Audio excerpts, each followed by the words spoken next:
In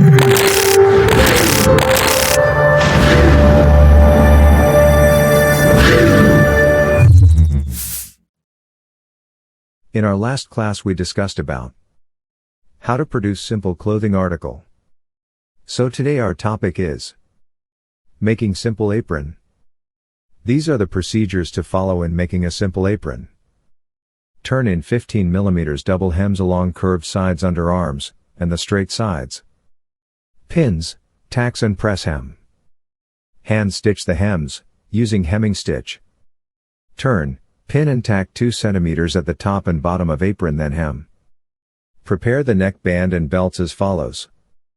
Fold each lengthwise with right side facing and edges even. Tack and stitch along seam lines, leaving one short edge open. Use back stitch. Turn each piece to the right side and press flat. Prepare the object for apron.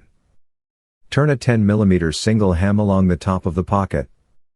Turn under 10 mm round the rest of the pocket, clipping as necessary. Tack neckband, belts and pockets in the proper positions. Stitch each firmly. Remove tacking thread and press apron. Thanks for watching. See you in our next video.